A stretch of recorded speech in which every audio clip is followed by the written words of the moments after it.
Welcome to another edition of Psychopharmacology, Psychopharmacotherapeutics. Today's topic is serotonin syndrome, recognition and treatment. This is an important phenomena of drug therapy, and we need to be aware of it and understand it and know how to recognize it and what to look for in our patients that might experience this type of adverse event. So we have a number of objectives to meet today, and we'll go through those quickly. First off, we're going to define serotonin syndrome. What is it? What does it mean? Also explain the pathophysiology of serotonin syndrome, review the diagnostic criteria for serotonin syndrome, outline the causes of serotonin syndrome, and review the current treatment guidelines and recommendations in order to support our patients as best we can once the recognition of serotonin syndrome has occurred. So, some background first off. Obviously, it's a condition that results from excessive amounts of serotonin. So, great name, serotonin syndrome, which adds to keeping that straight.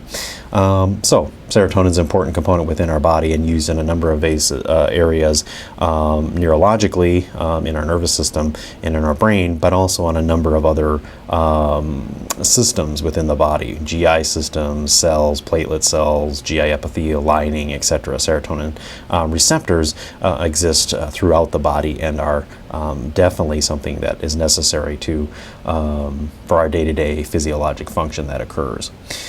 Incidence is rare, but as you may have heard me say at other times in the past, if you're not looking for it or ask the right questions, then you're not counted. So the epidemiology doesn't reflect really the actual incidence in typical care or practice that we might see or consider.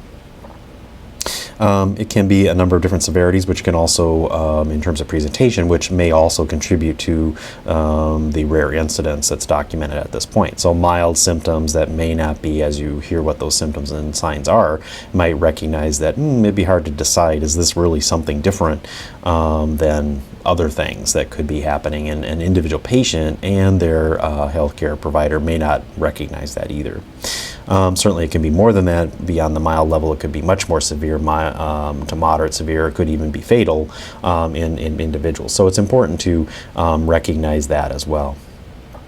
It's frequently associated with concurrent use of two or more serotonergic agents or medications that do have serotonin activity, and also includes those substance abuse or illicit products that might be problematic as well. So a few terms and definitions, part of our glossary that we might need to know and recognize as on the slide. So clonus, what is clonus? A series of involuntary muscular contractions due to sudden stretching of the muscle, causing large motions that are usually initiated by a reflex. So having some muscular type of activity or contractions, have big contractions of muscle groups, that would be our definition for clonus. Rhabdomyolysis is a result of this contractions of muscle and subsequently then a breakdown of muscle tissue due to this injury or to repetitive capability that occurs or activity that occurs with muscle groups. And it can be mechanical, physical, or chemical injury, and those byproducts then fall out into our body and end up being excreted by the kidney, those breakdown products of the muscular tissue in many ways, and cause a lot of other significant damage. And then another term we need to understand, hyperreflexia, so having an overreactive type of reflex response or response to reflexes. And reflexes are those twitches or spastic tendencies that occur if you're at your doctor and he or she's having you cross your leg and he's tapping on below your kneecap with a little rubber mallet or hammer. That reaction that you get is your reflex. And so having too extensive of a reflex would be hyperreflexia, and patients with serotonin syndrome can display this. Other terms, hypomania is a term that you may or may not be familiar with, but hypomania is a lesser kind of extent of mania. So the symptoms of mood are characterized by persistent and pervasive, elated or irritable mood activity in the absence of any kind of psychotic symptoms. So patients don't have psychosis for the most part, but would have this mood change that's an elevated mood, an hyperactive kind of mood, or a little bit overly elated type of mood. But it could also be irritable in that individuals might find be a little cranky and less desirable to interact with. So hypomania is another term we need to be familiar with today. Hypervigilance, the looking around somewhat cautiously or concerningly that something's happening or what's going on, and being concerned, somewhat paranoid in nature really, and looking around for what's going on. Being very sensitive to stimulations, whether it's sounds or noises or whatever else might be happening, might be significant as well. And then lastly, or another term we need to talk about, is mydriasis. Mydriasis on this particular slide, so excessive dilation of the pupil due to a number of things, disease, drugs, conditions, whatever's happening. They're excessively large even in bright light. So in bright light that are kind of in front of me today, if the pupil looks much larger than you expected, you expect it to narrow down in that bright light. That's an indication something else is going on, and we would look for that as well as part of our symptomatology here for serotonin syndrome or serotonin syndrome. So on to physiology. The normal physiology, as I kind of pointed out before, in the sense that serotonin's used heavily in our nervous system, and so it's important to, at times, get the most out of it. So normal physiology would be that serotonin is released from the presynaptic neuron in the nervous system. It stimulates the postsynaptic serotonin receptors, and then taken back up by the presynaptic neuron. So it comes out of the presynaptic neuron, used within the cleft, and activates receptors on the postsynaptic side, and then it's reuptaken by the presynaptic neuron, and it's either then used for re-release, held and re-released in the next burst of information passage, or broken down by bonamine oxidase as a breakdown mechanism to destroy it and eliminate it, or to break it down to its basic levels that can be reused in other capabilities or for other purposes in terms of proteins, etc. In patients with depression or anxiety disorders, concentrations of serotonin in the CNS are reduced. So as a disease state, we're going to potentially use drugs that increase the serotonin concentration or level because individuals that have depression or anxiety disorders or a number of other disease states might need that because their pathophysiology is related to the decrease in the serotonin concentrations within their central nervous system. So part of the pathophysiology is caused by at least one of the following things. Serotonin syndrome is caused by one of the following on the slide: increased serotonin production or release from the presynaptic neuron. So there's just too much there produced or released from that neuron. Secondary postsynaptic serotonin receptors are overstimulated, that there's the release or the combination of the release, extra release, or they're just overall the receptors for whatever reasons are defective or abnormal, and they're responding overstimulation of that receptor side. Other potential mechanisms or cause, serotonin reuptake is inhibited, that the uptake and reuptake of the serotonin, once it's utilized within the cleft, is inhibited. It can't be reabsorbed, and so therefore there's a large abundance then of serotonin in the cleft. Or also serotonin, or could be possible that serotonin breakdown is inhibited, that the breakdown of the product is also inhibited. So that leads to more serotonin in that synaptic cleft. So diagnosis of serotonin syndrome is unfortunately a little challenging because we don't really have a nice lab test. We can't draw serum serotonin concentrations and decide, well, wow, this is what the problem is. It's definitely this. It's a serotonin syndrome for whatever reason the cause came on, but the numbers show us, hey, it's high, it's abnormal. Not so easy as that, unfortunately, which is true for a lot of disease states within medicine in terms of trying to figure out what's going on. So we have to do a lot of other things in order to, in the end, what I would say would eliminate some other possibilities and come to some conclusion ultimately that maybe serotonin syndrome is the problem. So we base it on physical exam, vital signs, patient symptoms, what are they presenting with, what medications are they on, what's going on as part of our basis.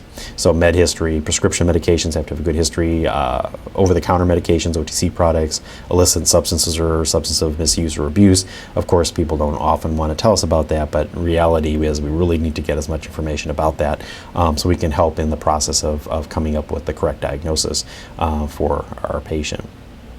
And then again, there are a number of differential diagnoses that have to be considered. Is this anticholinergic poisoning? Is it malignant hyperthermia? Is it neuroleptic malignant syndrome?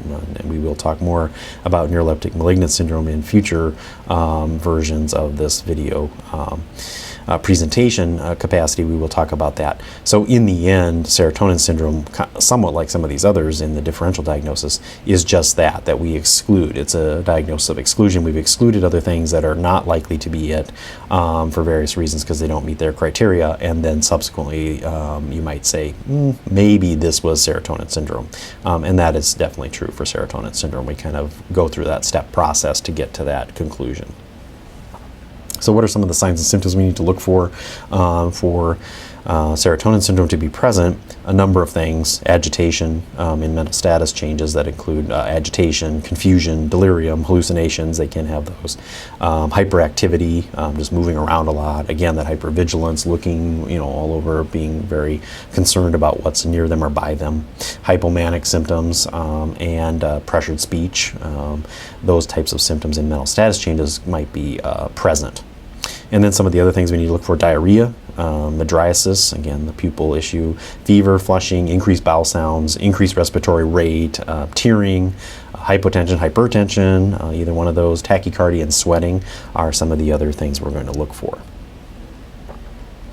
We're also going to look for hyperreflexia, looking for those hyper responses to reflexes, increased muscle tone, that rigidity, the clonus, the stiffness, restlessness, rhabdomyolysis, so evidence of that, which we can do some blood testing for that, and some other components there to help assess with that. Rigidity, shivering, tremors, those kind of things we're going to look for. When do some of these symptoms occur typically, or when we expect them to occur? One, obviously, the addition of a new medication might do that, or another serotonergic known medication that causes serotonin changes. But also just in increasing dosages of serotonergic products could lead to these kind of changes or the presentation of these signs and symptoms to occur. So we need to be looking at that whole package of history of what might happen. Time frame, the slide maybe points out 6 hours or so within 6 hours of presentation. That's probably not well defined. It could be a number of hours, it could be days, it could be within a very short time after changes or additions of medications have occurred. What is a typical presentation for signs and symptoms? What we kind of expect in general, the myriad of things we might see. Hyperreflexia would be significant and should be somewhat expected. Clonus, shivering, tachycardia, mydriasis, sweating, increased bowel sounds, diarrhea, agitation, and delirium. Those are kind of the common expected or typical presentation types of symptoms that we would see. So again, causes, what are we always looking for reasons, why did this happen? And from pharmacy, we're looking specifically at medications. So combinations of several serotonergic medications would be certainly a possibility.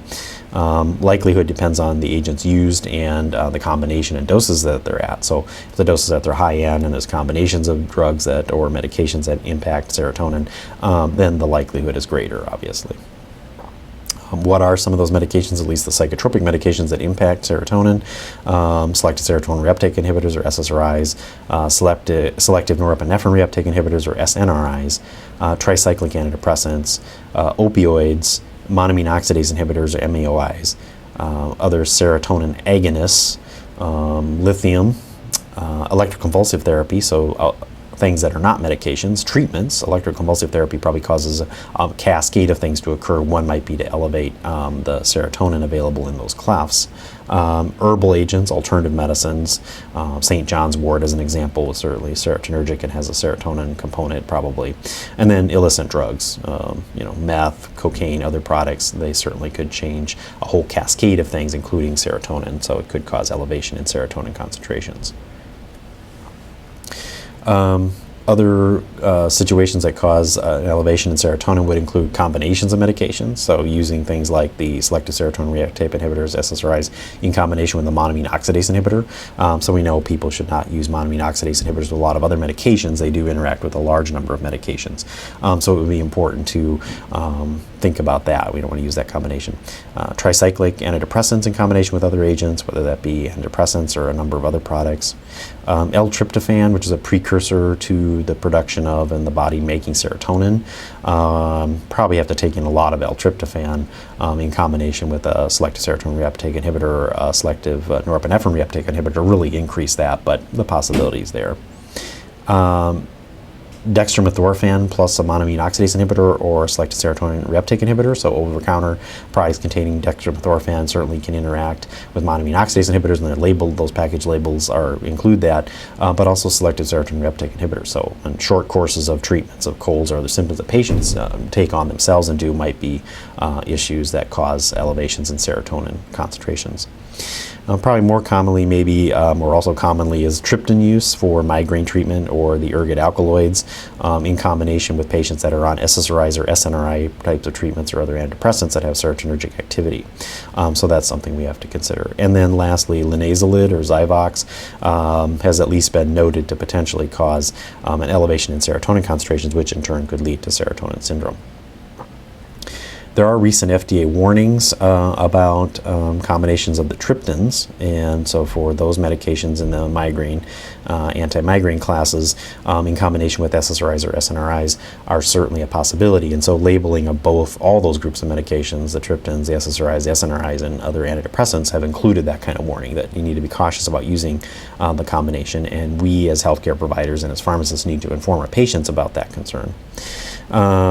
So we need to watch for signs and symptoms in patients on this combination of medications.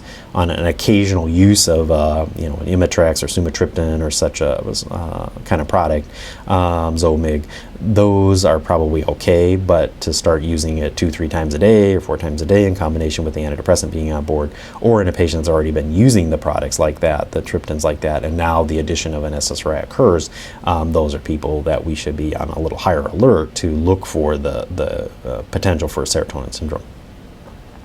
And then on the slide also gave you some examples of antidepressants and some of the SSRIs, so by names, and the SNRIs, so you have some familiarity with those if you're not already familiar with those. So we need to look at, what are the causes and the combinations of potentially harmful combinations that patients might be using at home, whether that's over-the-counter medications or herbal products or other things they're just not telling you about or recognizing. We need to be aware of that those harmful combinations can certainly contribute. So this leads to the importance of medication reconciliation when patients come in on the inpatient side, but also on discharge and also within the clinic setting. We need to be cautious about and get as much good information as we can regarding that use of medication and their uses of medication so that we can avoid this kind of problem from happening. So we'll be trying to catch that in that time frame. In the end, serotonin syndromes can certainly be prevented, and we want to do that whenever possible. So we need to really be on the lookout for the combinations of medications or the inappropriate combinations of medications that we might come across. So what are some of the treatments? What are we going to do once we recognized or decided that likely this is serotonin syndrome that's been induced by that? The first big thing, I think, is to discontinue the medication, the offending agent or agents, if there's multiple products. This is something that's easily forgotten, it seems like, for whatever reason, that, oh yeah, we did decide maybe that's what it was, but then they never DC'd or told the patient to stop taking the medication or stop using the medication, and that can lead to further harm or even death potentially in a number of disease states, but certainly with the serotonin syndrome. So discontinue the offending agent. That's the number one thing to do right from the beginning. We got to do that. And then supportive care, corrective things that need to be done to correct their vital signs and their blood pressure and their heart rate and their respiratory rate, provide those cares. Fever treatment, you might use non-steroidal anti-inflammatory drugs or acetaminophen to help with fever control. Fever is caused by the excessive muscular activity in this case, and so you're probably not going to change that a whole lot. It might make the patient feel more comfortable, however. Benzodiazepines are used sometimes for mild symptoms. Obviously, patients feel better, and most people feel better on benzodiazepines for whatever reason they're taking it. But benzodiazepines, if you recall, are also muscle relaxants, so that may actually help with some of this fever control and to decrease some of that stimulation in the clonus that occurs or the contractions that occur. In the severe end of the spectrum, then we might need to do more than that. In supportive care, we might need to paralyze, intubate, sedate, and transfer the patient to an intensive care unit in a critical care sense to take care of them, and that level of support may be necessary. Other treatment modalities, you can use antagonists to serotonin like cyproheptadine, methylsergide, chlorpromazine. Those have been used. They've not been shown, for the most part, to reduce the duration of the syndrome. So the syndrome occurs still the same length of time, but there's been some on and off use of those kind of products in the treatment side of serotonin syndrome. In the end, it's self-limiting. So if you get rid of the offending agent or agents, then you should really see the symptoms resolve or dissipate. And that's true. 24 hours, up to 72 hours, you probably should see that happen as you've discontinued this medication. The symptoms should resolve and dissipate. Sometimes physical restraints are used for patients that are very combative or whatever. If they were in ICU, that's not been recommended if at all possible. If for whatever reasons, it's actually been known maybe to contribute to, or some indications contributes to increased mortality rate. So in conclusion for serotonin syndrome today, results in the end from excessive serotonin. For whatever reason that happened or how it happened, that's what the problem is.